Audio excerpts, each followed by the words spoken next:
قمر سيدنا النبي قمر. Hadirin muliakan, kita ini mau ke akhirat dan tidak ada jalan untuk keselamatan di akhirat itu selain jalannya Rasulullah SAW.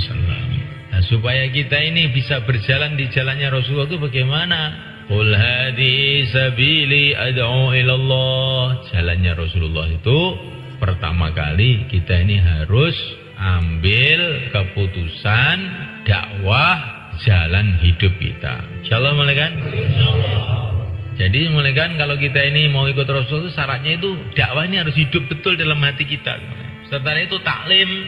Nah, karena kalau kita ini tidak taklim berarti nggak dapat nasihat Rasulullah, nggak dapat nasihat para sahabat. Akhirnya kita ini ucul kayak ini wedus ucul.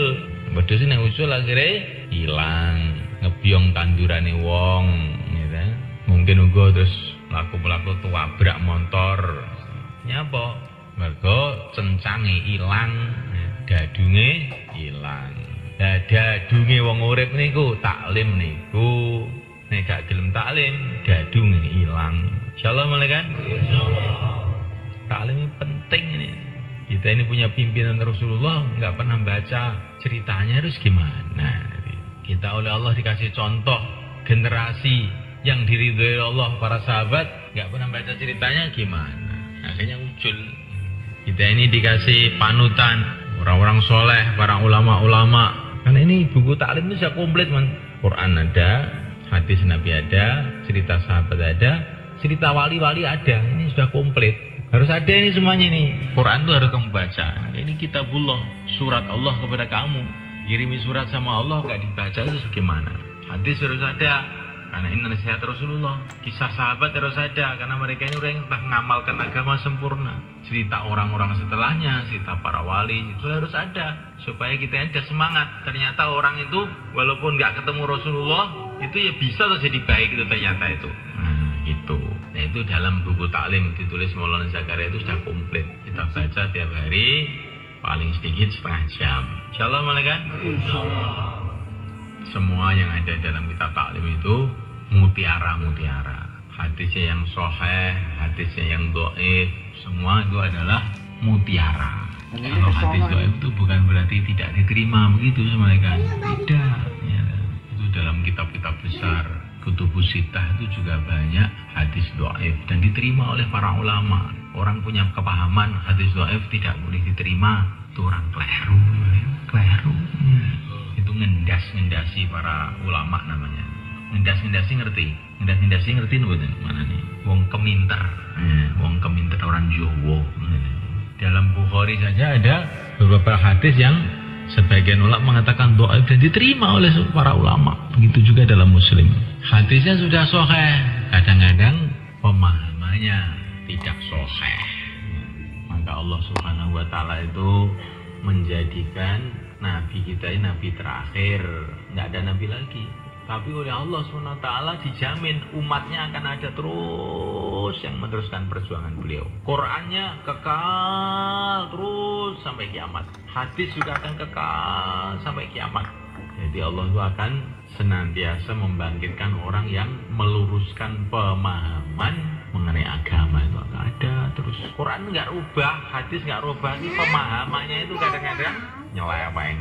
Maka itu ada jamaah Saudi dulu datang ke sini, dia melihat di Masjid Timur itu kan ada kuburannya. Dia bilang, masjid kok ada kuburannya? Ya kenapa? Ini nggak boleh, ada hadisnya. Ini sahih hadisnya. Hadisnya sahih, saya bilang itu. Tapi pemahamannya keliru. Keliru bagaimana?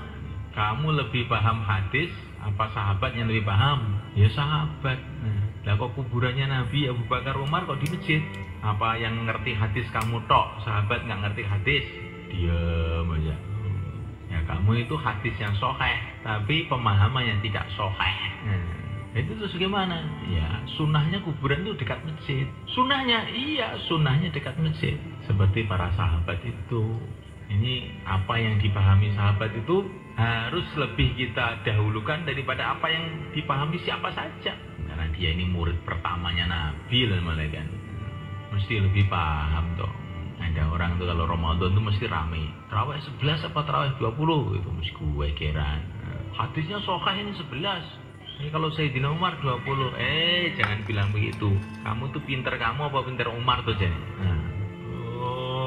Sayyidina Umar itu loh dengan seluruh sahabat semuanya itu tarawih 20.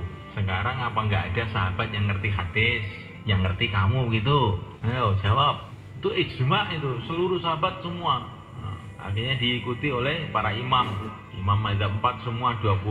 Nah terus kamu itu 11 katanya hadis, itu berarti sama aja kamu bilang orang-orang dulu nggak ada yang ngerti hadis, yang ngerti kamu sendiri.